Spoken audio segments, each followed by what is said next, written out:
మిషన్లు ఫెయిల్ కావడం అరుదు. ఎయిర్ ఇండియా చూడు ఎంత ఘోరమో. ఇలా ఉన్నటువంటి భయంకరమైనటువంటి నేపథ్యం. 290 మంది ఎయిర్ ఇండియాలో 290 మంది చనిపోయారట. 290 మంది పాపం చూడండి.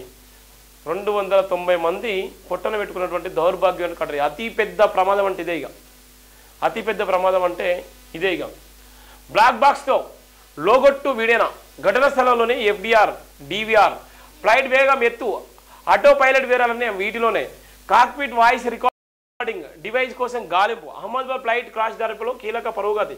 290 చేరిన మృతుల సంఖ్య పాపం 290 కట 243 మంది 242 మంది స్పాట్. తర్వాత అప్పటికే అక్కడ MBBS విద్యార్థులు కూడా అప్పటికే 26 మంది స్పాట్. ఇంకా చాలామంది కూడా వాళ్ళు లెక్కలైనటువంటి డెడ్ బాడీలు కూడా ఎవరిని గుర్తుపట్టలేని నేపథ్యం ఉంది.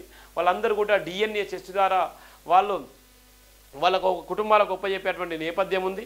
ఇంత దౌర్భాగ్యమైనటువంటి పరిస్థితి, ఇంత ఘోరాతి ఘోరమైనటువంటి విమాన ప్రమాదం ఎక్కడ కూడా జరగలేదు. దీని అంతటి కారణం కూడా మూడని చెప్తున్నారు.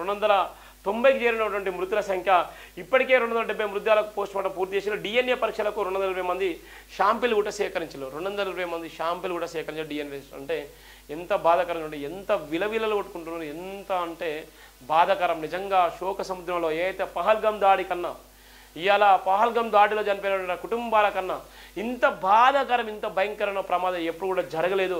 ఒక పక్కన రైలు ప్రమాదాలు జరిగితే వందలాది మంది ఇలా చనిపోతూ ఉంటారు. ఇలా ఉన్నటువంటి నేపథ్యంలో ఇలా రైలు ప్రమాదంతో పాటు అనేకమైన ప్రమాదాలు జరిగితే ఇలా మనం ఎక్కడో జరిగింది కానీ ఇలా రీప్ అని పెడతాం, కథం అయిపోతుంది. అక్కడ ఉన్నటువంటి ఆ కుటుంబాల పరిస్థితి, ఆ కుటుంబాలకు రక్షణ ఎవరు, ఆ కుటుంబాలు ఆ విధంగా కావడానికి కారణాలు ఏంది, 37 సెకండ్లలో జరిగినటువంటి ఈ ప్రమాదానికి కారకులు ఎవరు లోపము అనేటువంటి ప్రధాన వార్త కూడా ఇక్కడ ఉన్నటువంటి నేపథ్యం ఉంది. చూడు ఎంత ఘోరమో. ఇగో ఎయిర్ ఇండియా బాంబు బెదిరింపు, ఫుకెట్లో ఎమర్జెన్సీ ల్యాండింగ్, విమానంలో 150 మంది ప్రయాణికులు. గతేడాది తొలి పనుల్లోనే 1000 మోసపూరిత కాల్స్ కూడా వచ్చిన నేపథ్యం. ఏం చేస్తున్నా అర్థం కాని పరిస్థితి. ఎవడోడు ఉంటాడు, మామూలు తీసుకుపోయో బొక్కలు వేస్తారు, తొక్కుతారు. ఈ నా కొడుకులు డైరెక్ట్ విమానాల్లో భయపట్టించి వాళ్ళ కాల్ వేసి ఏదైనా బాంబు ఉంది గీముంది అని ప్రయాణికులకు ఇబ్బందులు పెడితే ఎవడేం బీకలేకపోతారు. చూడండి ఎంత ఘోరమో.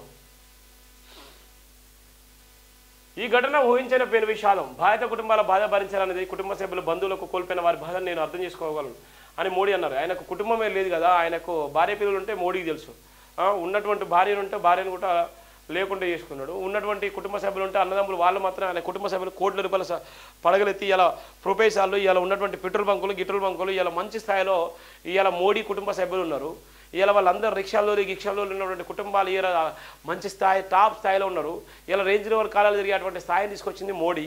కానీ ఇలా ప్రభుత్వాలు ఇలా ఏం చేస్తుందంటే నిమ్ముకి నీరెత్తినటువంటి నేపథ్యం. ఈయన కుటుంబాల బాధ తెలుసు. ఏం తెలుసా నీకు కుటుంబాల బాధ? ఈ ఘటన ఊహించని పెను విషాదం. బాధిత కుటుంబాల బాధ భరించాలనేది కుటుంబ సభ్యులు బంధువులను కోల్పోయిన వారి బాధను నేను అర్థం చేసుకోగలను అని మోడీ అన్నారు. అహ్మదాబాద్ విమాన ప్రమాద ఘటన స్థలాన్ని ప్రధాని మోడీ శుక్రవారం ఉదయం పరిశీలించి అక్కడ పరిస్థితి ప్రమాదం అడిగి తెలుసుకున్నారు. సివిల్ ఆసుపత్రిలో మృత్యుంజయుడు రమేష్ విశ్వాస్ కుమార్ను కలిసి మాట్లాడు. గాయపడిన మెడికల్ గుజరాత్ మాజీ సీఎం విజయ్ రూపాని ఆ కుటుంబాన్ని సైతం పరామర్శించారు. ప్రధాని వెంట కేంద్ర మంత్రి రామ్మోహన్ నాయుడు, గుజరాత్ సీఎం భూపేంద్ర పటేల్, ఆ రాష్ట్ర హోంమంత్రి హర్ష సంఘవి ఉన్నారు. ఆ తర్వాత అహ్మదాబాద్ ఎయిర్పోర్ట్లో ఉన్నతాధికారులతో సమీక్ష నిర్వహించిన నేపథ్యం ఉంటుంది. ఇది దౌర్భాగ్యమైనటువంటి నేపథ్యం. ఎంత దారుణం.